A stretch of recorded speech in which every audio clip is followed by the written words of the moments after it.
C'est une vieille ville du Sud. Les gens croient qu'elle est hantée. C'est un cri à glacer le sang.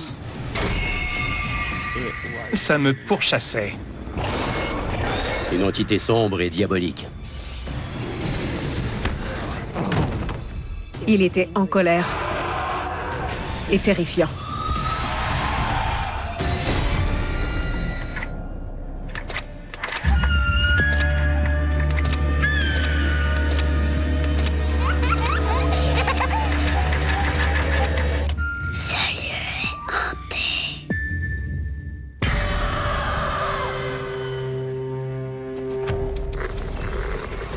Un esprit frappeur libère une énergie implacable et invisible, qui crée des bruits terrifiants et projette des objets violemment. C'est un rappel troublant que les énergies paranormales sont tout autour de nous, déterminées à faire sentir leur présence. Quand les esprits frappeurs se manifestent, c'est très souvent parce qu'ils désirent que leur message soit su et reconnu. C'est fort, tapageur et bruyant.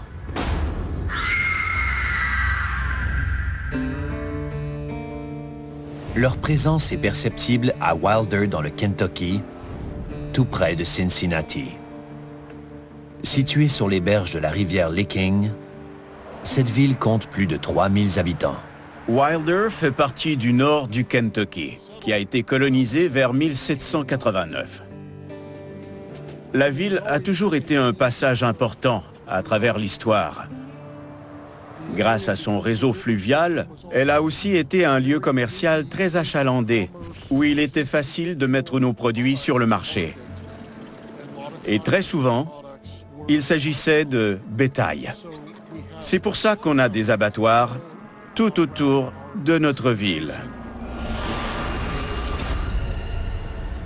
Du milieu des années 1800 au début des années 1900, la ville de Wilder est en pleine effervescence grâce aux abattoirs. Mais il reste une petite région isolée et lugubre. Wilder est plutôt en retrait. Peu de gens la connaissent.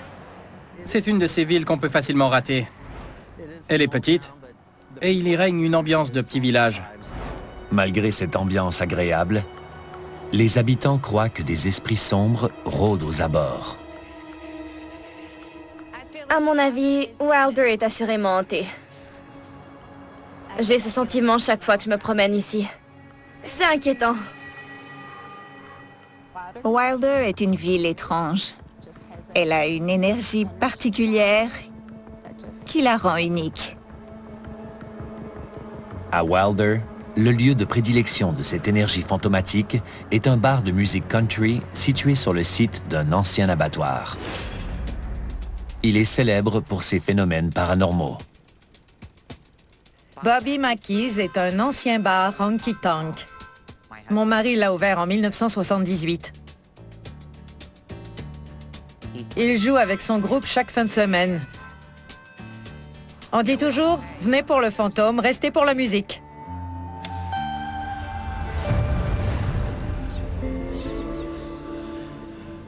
Entrevue de Matt, prise 1. Je m'appelle Matt Coates. Je travaille dans ce bar depuis près de 20 ans. Matt est notre responsable de la sécurité et de l'entretien. Il est en quelque sorte mon bras droit. Je ne pourrais pas faire mon travail sans lui. Matt a vécu et vit encore de nombreuses expériences paranormales.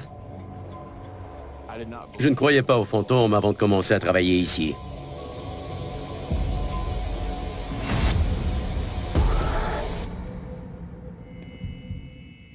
J'ai souvent eu peur.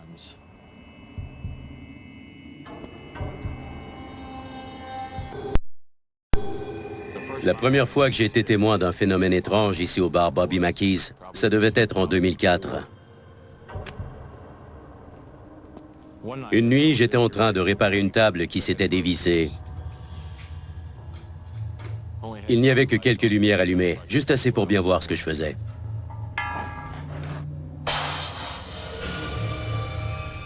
Et j'ai entendu retentir les cymbales de la batterie. C'était juste.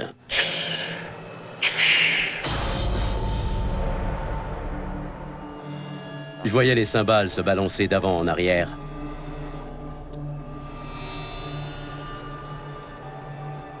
Je suis venu à peu près à cet endroit et personne n'était assis là. Et soudain, j'ai entendu quelqu'un dire « Sortez !»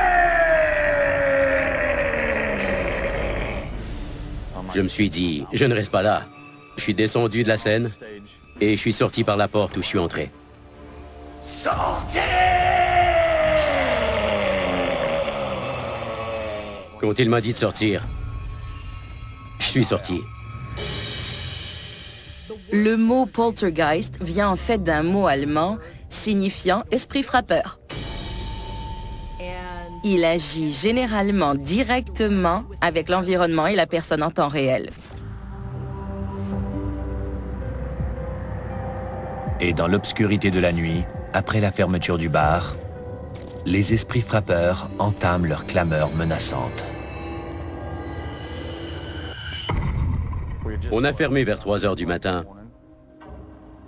Tout le monde est déjà parti. Je suis ici. Je prends les chaises et je les empile. Bonsoir. Je peux vous aider? J'entends une femme dire « Bonsoir, je peux vous aider ?» Et je me dis « Un instant, je suis la seule personne ici. » Bonsoir. Je peux vous aider? J'ai soudainement eu envie de m'enfuir. Alors je me suis mis à courir, j'ai dépassé le bar et je suis sorti par la porte où je suis entré.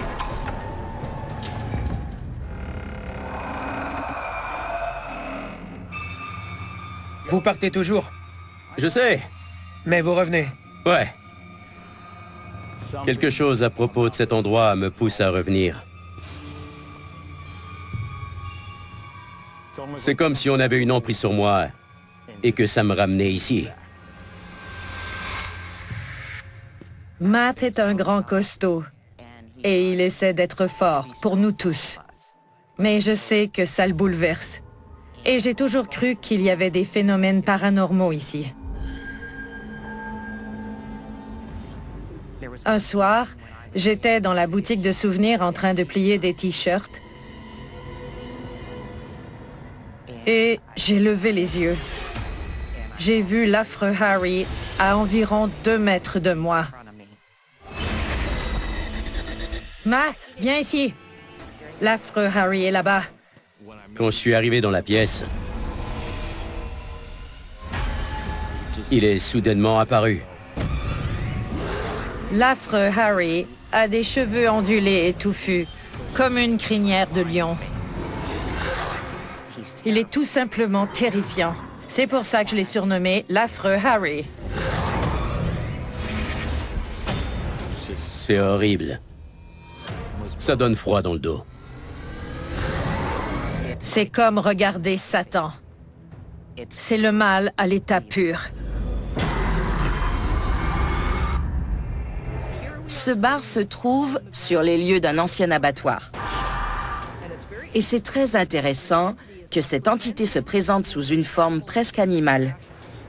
Elle est née de l'énergie négative qui était présente à cette époque.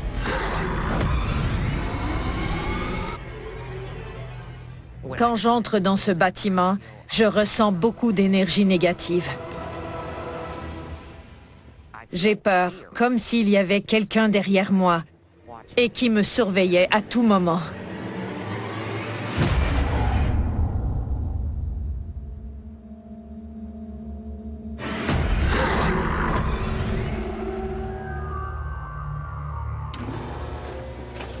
Ce qui est le plus effrayant ici, c'est la peur de l'inconnu. C'est ce qui se cache et nous observe constamment. Et on ne sait pas ce que c'est.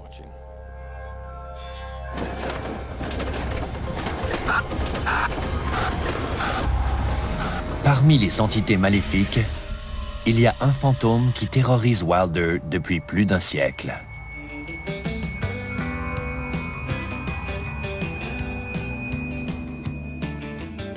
Un samedi soir, après que le groupe de Bobby a fini de jouer,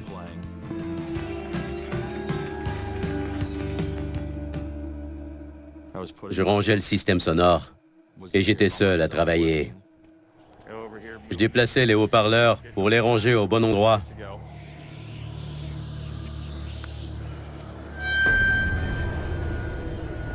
Soudain, j'ai vu une femme qui était debout à la porte.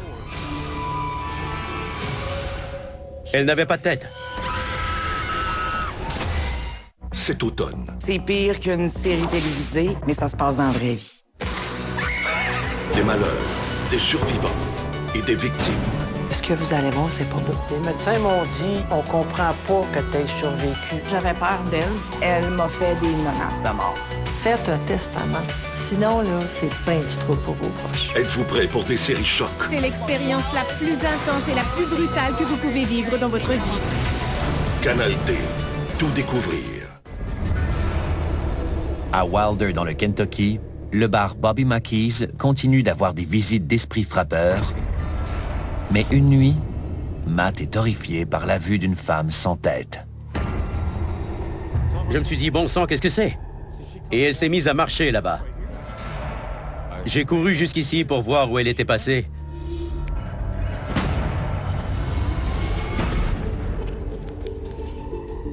Mais elle avait disparu.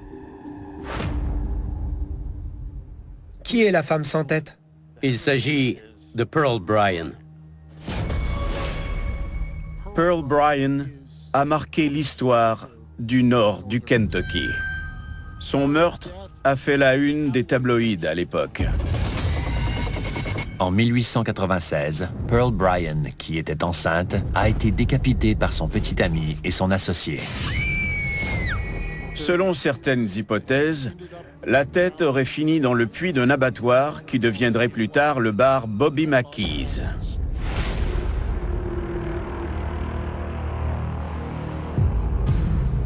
Elle se serait retrouvée dans la rivière Licking. Les personnes qui l'ont assassinée ont été les dernières à être pendues dans le comté de Campbell, au Kentucky.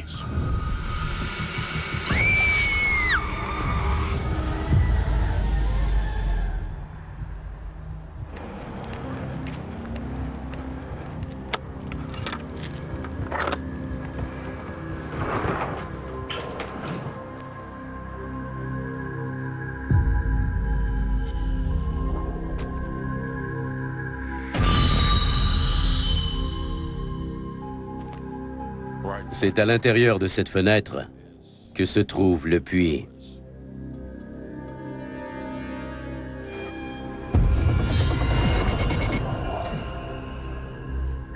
On l'appelle le portail de l'enfer. Et c'est justement à cet endroit que se trouverait la tête de Pearl Bryan. Et on croit qu'elle ne partira pas avant de l'avoir retrouvée.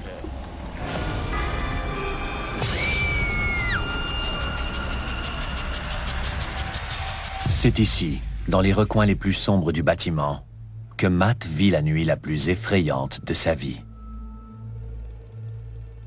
S'il y a un endroit où vous ne voulez pas aller seul, c'est au sous-sol. Vous pouvez nous en dire plus à ce sujet? Je m'étais promis de ne jamais en parler.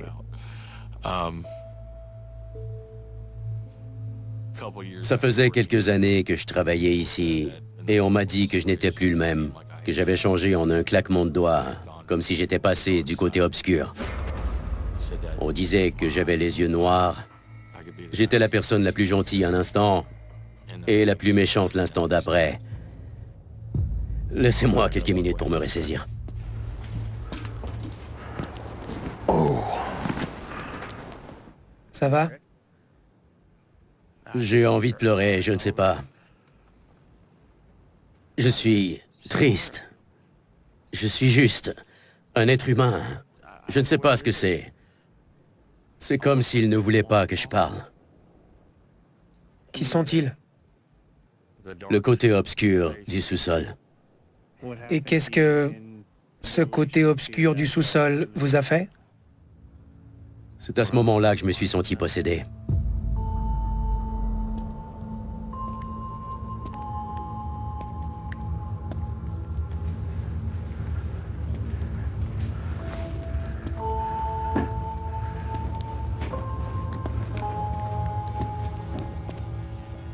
C'est la pièce où je travaillais. Je réparais des tuyaux qui étaient gelés.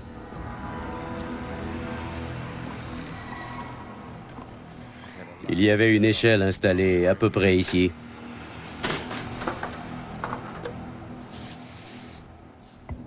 J'en suis descendu. Et en me retournant, j'ai ressenti une douleur derrière les épaules. J'ai senti qu'on me soulevait. Une entité m'a projeté à travers la pièce.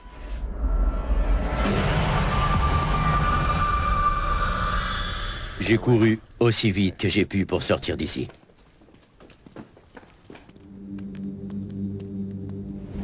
J'ai eu la peur de ma vie. On voit souvent des esprits frappeurs bouger et lancer des objets. Ils le font parfois avec des personnes. Je pense qu'ici, l'esprit se sent en danger et veut libérer son espace. Il essaie de faire sortir Matt. C'est terrifiant. Je ne veux rien avoir à faire avec ça. C'est maléfique. Qu'est-ce qui vous fait le plus peur? Qu'à tout moment, ces entités s'emparent de moi et me contrôlent.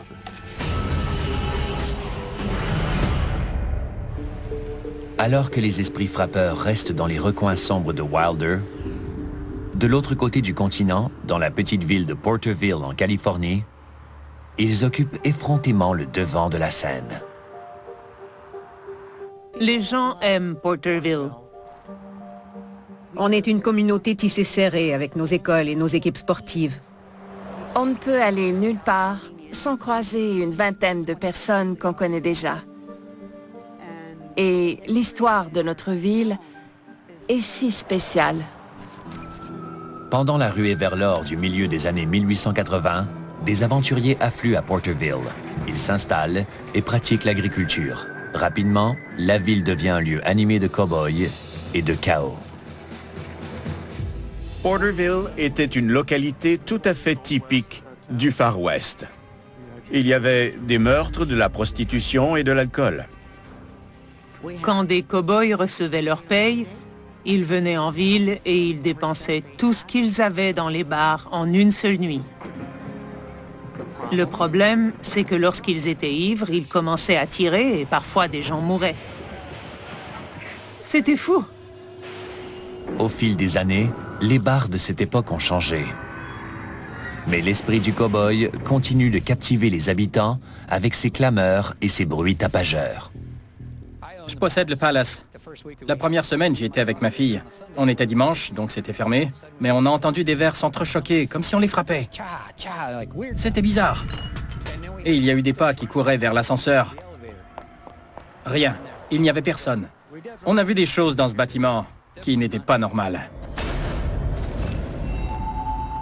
Près de l'artère principale de Porterville se trouve le Barn Theatre, l'un des théâtres communautaires les plus anciens d'Amérique du Nord. Fondé en 1948, c'est un havre que chérissent les amateurs d'art dramatique. Entrevue de Denise, prise 1. Je m'appelle Denise Everhart. Je fais partie de l'équipe du Barn Theatre depuis 14 ans. La première fois que je suis venue ici, je ne connaissais personne. Les gens se comportaient comme si j'avais toujours été là. Ils m'ont fait monter sur scène, ils m'ont accueilli parmi eux et j'ai joué le jeu. Je me suis sentie comme chez moi ici. Et c'est ce dont j'avais besoin. On entre par les portes principales et ça nous ramène à une autre époque.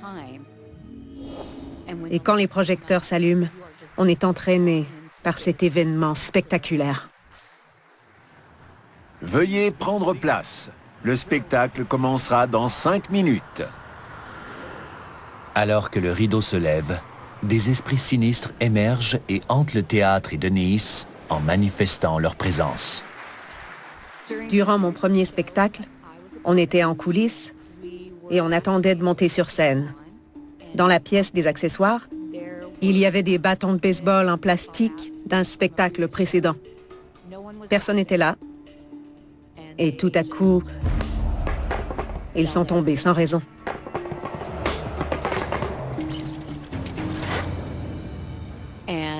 Lors d'une production théâtrale, il y avait une radio qui servait d'accessoire. Elle n'était pas branchée. Elle n'avait pas de pile. Et elle s'est mise à fonctionner. Le metteur en scène l'a retirée et il l'a apportée en coulisses. Les gens n'arrivaient pas à l'arrêter. Elle a continué de jouer jusqu'à ce qu'elle soit entièrement détruite.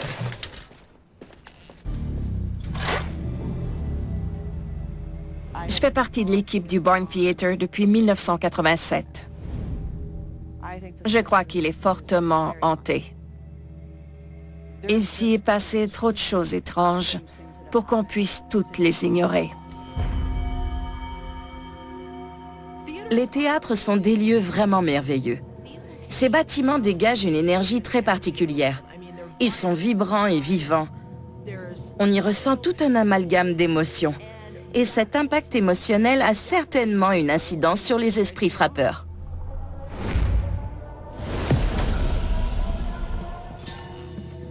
Un soir, après une répétition, mon amie Wendy et moi étions assises sur la scène.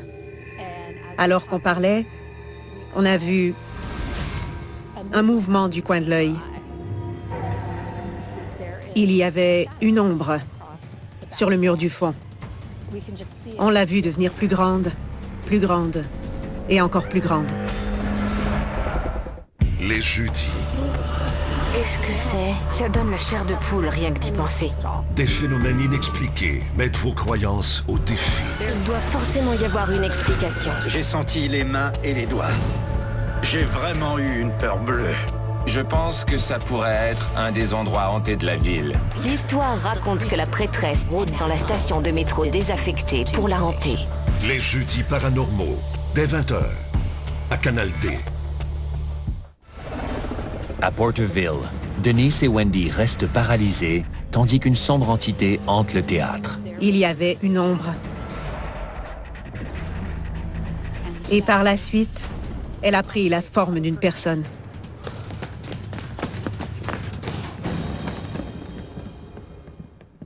J'étais sous le choc. Je n'avais jamais vu ça durant toutes les années que j'avais passées dans ce théâtre. C'était comme si cette entité attendait qu'on la suive. Et elle a disparu.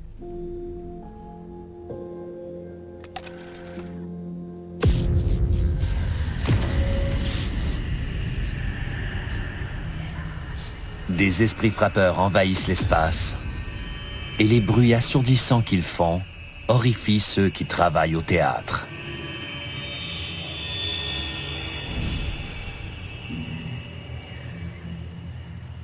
Mon mari et moi, on installait des lumières dans la salle.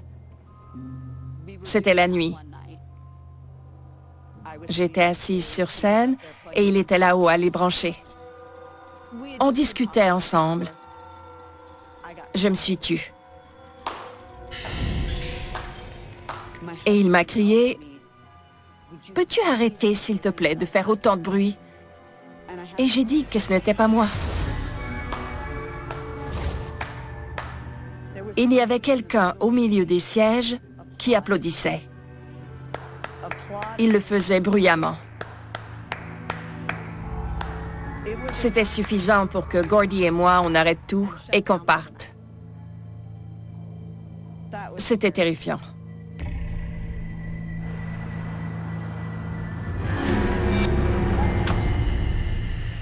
On a plusieurs esprits qui choisissent d'être ici.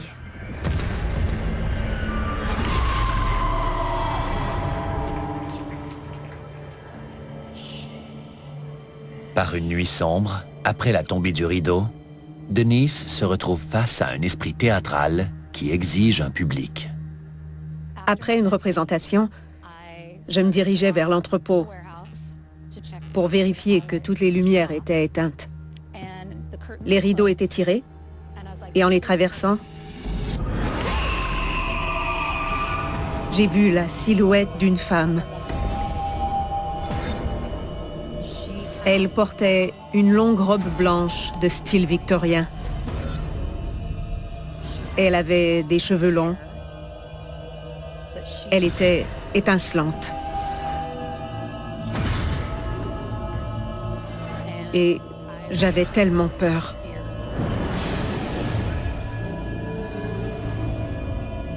Je me suis retournée et j'ai couru aussi vite que j'ai pu.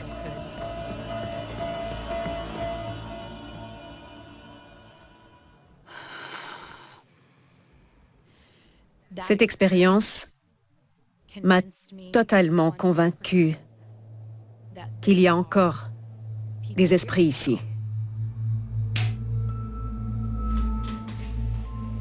Ce sont de bons exemples de manifestations d'esprits frappeurs. Mais celui-ci se situe à un tout autre niveau. Ça pourrait être une énergie résiduelle. Je ne peux pas en être certain, mais ça pourrait être lié au passé sanglant et chargé de Porterville.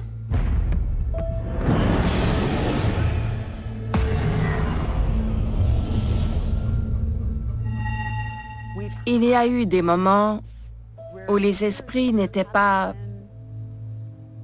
très amicaux.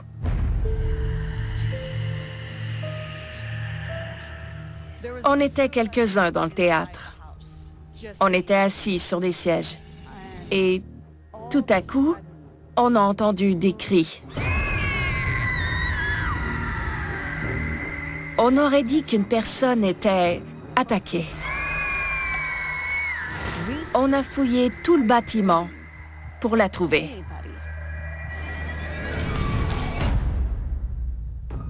Mais il n'y avait personne.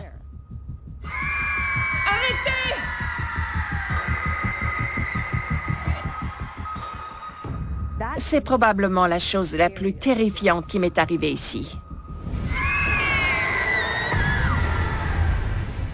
Les cris incessants des fantômes ont à peine disparu des couloirs du théâtre lorsque Denise est à nouveau témoin d'un phénomène.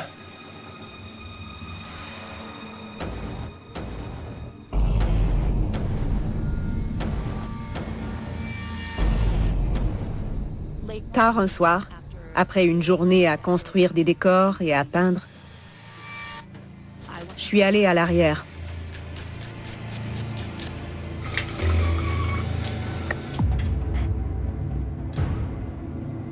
Les lumières se sont éteintes.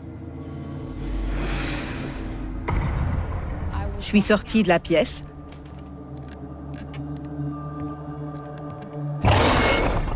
J'ai entendu un grognement.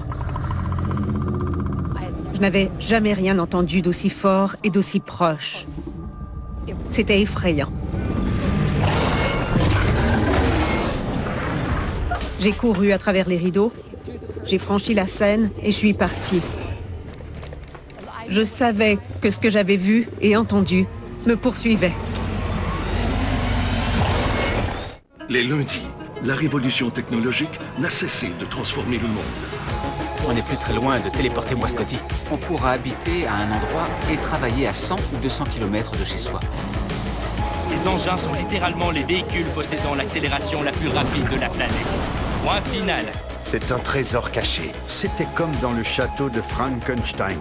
Suivez les plus récentes avancées au Lundi Science, dès 19h, à Canal D. Terrifiée par un cri inexpliqué et bestial, Denise prend ses jambes à son cou.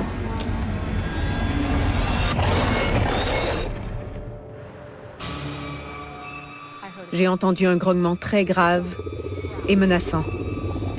Je suis montée dans ma voiture et j'ai verrouillé les portières, horrifiée. Alors que je tremblais dans mon véhicule, à ma grande surprise, j'ai fini par me dire qu'il fallait que je retourne à l'intérieur et que j'affronte cette entité.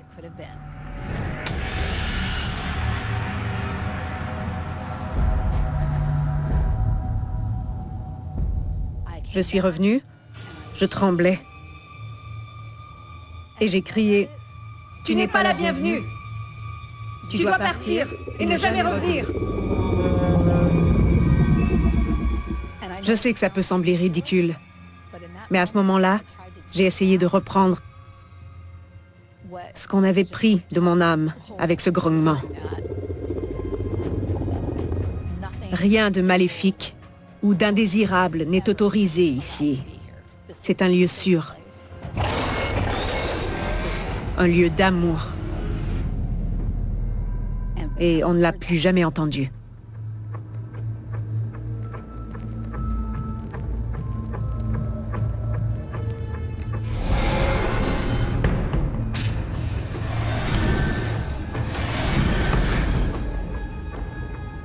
Denise a été témoin de phénomènes paranormaux parce qu'elle adore ce théâtre. C'est aussi la raison pour laquelle on a des fantômes. Ils sont ici à cause de ce que ce théâtre représentait pour eux, de leur vivant. C'est une seconde maison pour tant de gens, que je crois qu'elle le devient aussi quand on meurt.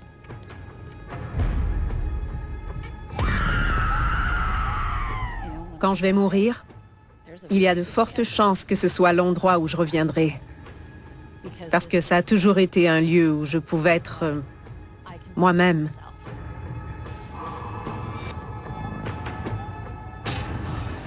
Alors je crois que je finirai probablement ici.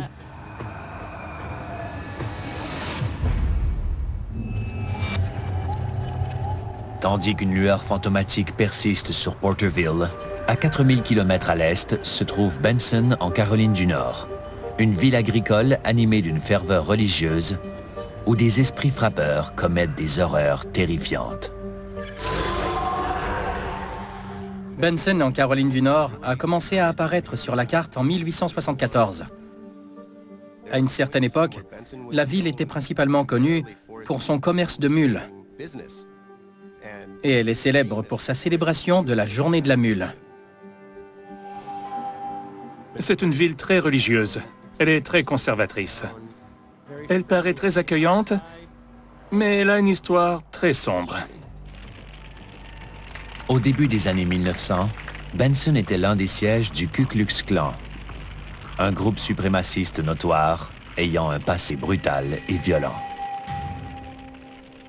De nombreux membres du Ku Klux Klan faisaient partie de la confession baptiste de Benson. Et il y avait des cérémonies où ils brûlaient des croix. Certains résidents portent encore les cicatrices laissées par l'implication de ce groupe dans la ville. Quand les gens apprennent l'histoire de la ville de Benson, ils se disent qu'il est impossible qu'elle ne soit pas hantée. Certains quartiers de la ville sont hantés. Et il y a des moments où les choses ne sont pas là où elles devraient être dans notre boulangerie. Des choses bougent. On ne sait pas ce que c'est, mais on ressent tous la même chose. C'est une vieille ville du Sud. C'est sombre, c'est sinistre. Et on ne sait pas ce qui nous attend et ce qu'on verra dans chaque recoin.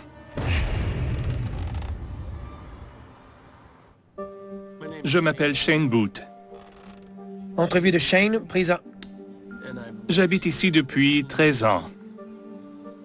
Je ne vis pas seul. J'ai Mathilda, une chienne de 11 ans, et Bullet. Elle est méchante et grincheuse. J'ai aussi des poules et un coq. Il s'appelle Alan. J'habite dans une ancienne maison qui a été construite en 1891. C'était autrefois une église. Et ça a été génial de découvrir l'histoire de cette demeure et de lui donner une nouvelle vie. C'est comme mon musée familial.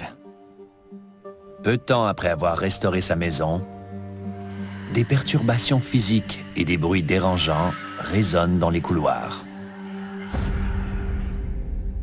La première fois où je me suis dit qu'il y avait peut-être quelque chose d'anormal ici, c'est peu de temps après mon emménagement. J'entendais des voix, des pas et des cognements. Une nuit en particulier, alors que je dormais, j'ai été réveillé par les bruits de ma chatte, Bullet, qui faisait des allers-retours dans le couloir. Et j'ai entendu quelque chose qui la poursuivait.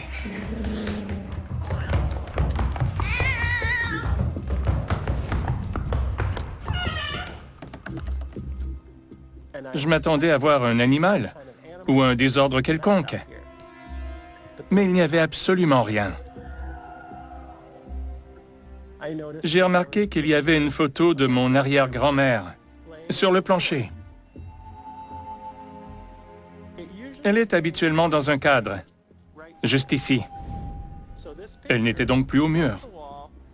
Elle était hors de son cadre et elle était placée au beau milieu de ce carreau du plancher. Elle a été déchirée. Quelque chose a manifesté sa colère envers elle. Les bords sont déchirés. On voulait vraiment détruire cette photo. J'ai commencé à me demander ce qui se passait dans cette maison. Très souvent, pour attirer mon attention, les choses sont placées très méthodiquement. Les objets sont déplacés ou secoués, et cette fois, on a choisi quelque chose que j'aime et on l'a abîmé. Ces phénomènes paranormaux dans la maison sont intéressants. On entend un coup, un cognement, et on voit quelque chose. C'est l'objet qui a été déplacé. Voici comment l'esprit choisit de communiquer avec Shane pour essayer d'attirer son attention.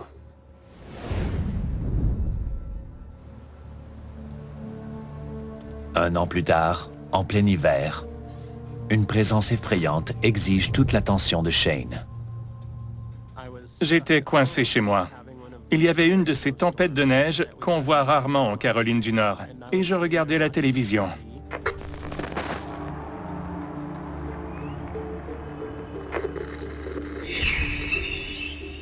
J'avais de plus en plus froid. J'ai senti un regard glacial. J'avais l'impression qu'on me regardait. Quelle est la meilleure alimentation pour sustenter un héros en quête de victoire? Quoi? J'ai un régime particulier. La faim. Ouais, ça c'est... Délicieux. C'est des fibres qu'il te faut pour évacuer ça. Vas-y, petit! Pour braver l'adversaire, il est impératif d'avoir une diète équilibrée. On vous propose un menu gargantuesque à votre cinéma, jeudi et samedi 22h, à Canal D. À Benson, en Caroline du Nord, Shane est témoin d'une apparition terrifiante au regard perçant. J'ai vu un vieil homme. Il avait l'air méchant.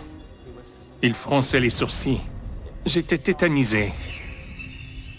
Il se tenait fièrement debout comme un intimidateur, me fixant droit dans les yeux et me défiant de le regarder. Dès que je me suis retourné, il a disparu. Et mon sang s'est glacé. C'était comme une confirmation. Je savais que cette demeure était hantée. J'avais enfin vu la personne. Cet homme n'était pas amical. Quand on est gay dans le sud des États-Unis et dans une petite ville, on sait quand on n'est pas le bienvenu. Et c'est ce que le regard de cet homme voulait me dire dans ma propre maison.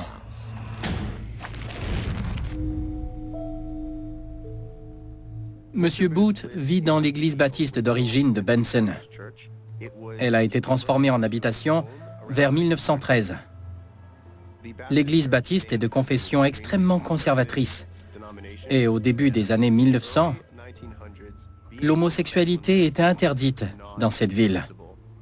C'était quelque chose qui aurait été rejeté par la communauté. Je crois que le fantôme sait que je suis gay, et je ne pense pas qu'il aime que je le sois. C'est un petit espace conservateur. C'est une église. Ce vieil homme semble dater du début des années 1900. Il a probablement de nombreux préjugés contre quelqu'un comme Shane. Il n'est pas surprenant que ce dernier se sente intimidé par cette entité. Après cette apparition, les choses sont devenues plus intenses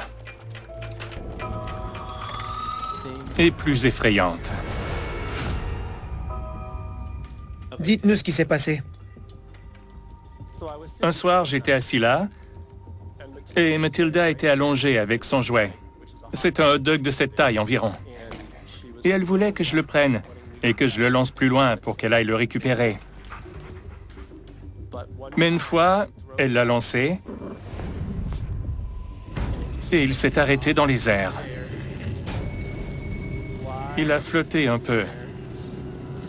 Il a fait un virage à 45 degrés et il est tombé. Je ne savais pas à quoi en penser.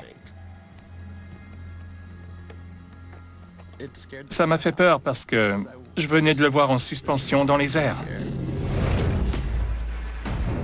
Ce mouvement du jouet dans les airs est un très bon exemple de ce qu'un esprit frappeur peut faire. Les chiens font partie des animaux qui peuvent nous signaler qu'il y a quelque chose d'anormal, parce qu'ils agissent de manière semblable à ces entités. Ils sont territoriaux, ils veulent leur espace, et dans ce cas-ci, on observe le comportement territorial de l'esprit, ce qui est très fréquent.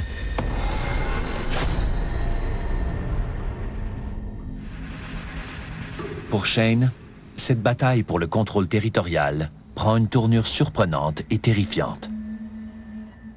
C'était pendant la pandémie, alors en 2020. Je suis allé au lit et Mathilda était couchée avec moi. Et pendant que je dormais, au milieu de la nuit, une force sinistre déclenche une horrible attaque électrique sur Shane. J'ai senti une grande décharge électrique. C'était intense. J'avais l'impression que quelque chose de diabolique traversait mon corps. Comme si on essayait de me faire du mal. J'étais sous le choc. Une entité essayait de me posséder. J'ai prié. Je ne suis pas du genre à le faire, mais je priais pour qu'on me laisse tranquille.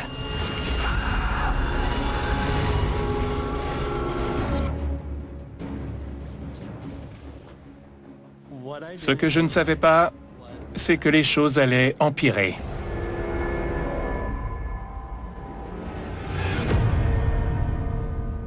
La nuit, après celle où j'ai reçu cette décharge électrique,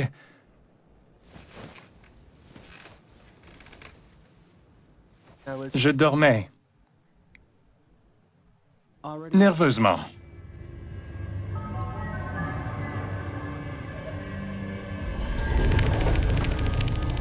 Je me suis réveillé dans mon lit, qui était dans les airs, probablement à 60 cm du sol. Et tandis que je me réveillais, le lit s'est écrasé. Et c'est un ancien lit en fer qui date des années 1800. Il est très lourd. Essayez de le soulever pour nous. Ah oui. Ce n'est pas léger.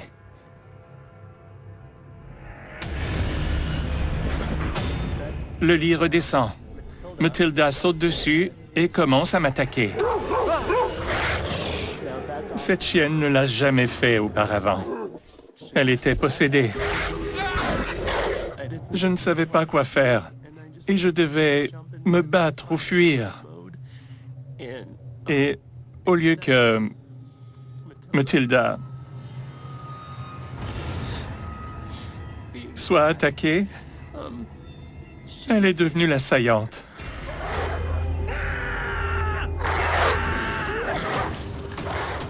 J'ai fini par la repousser. Je suis allé aux toilettes. J'ai fermé la porte et la griffé pour essayer d'entrer.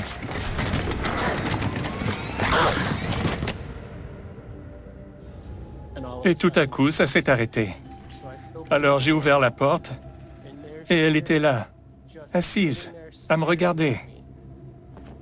Et elle a sauté sur le lit et s'est blottie contre moi comme si de rien n'était.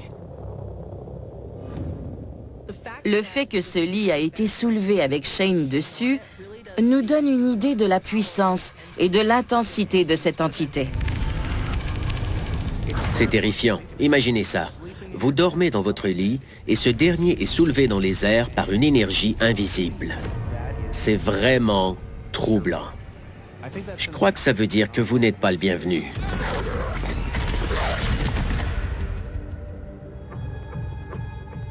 Cette entité se servait des choses que j'aime le plus au monde pour m'effrayer.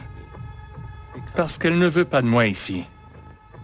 Mais elle n'a pas atteint son objectif. Parce que rien ne pourra me chasser de la maison que j'adore.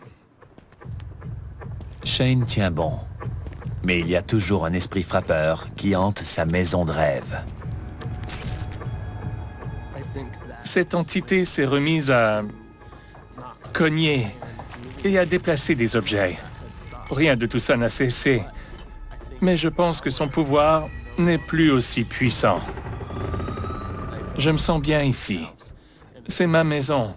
Et je ne veux pas être chassé par quoi que ce soit. Qu'il s'agisse d'une ancienne église, d'un théâtre ou d'un bar, le lien entre des espaces publics chargés d'une énergie particulière et des esprits frappeurs est indéniable. Plusieurs de ces petites villes ont des histoires vraiment fascinantes. Et lorsque vous vous retrouvez dans ces espaces publics et ces lieux historiques, il y a fort à parier que vous finirez par être confronté à des esprits frappeurs.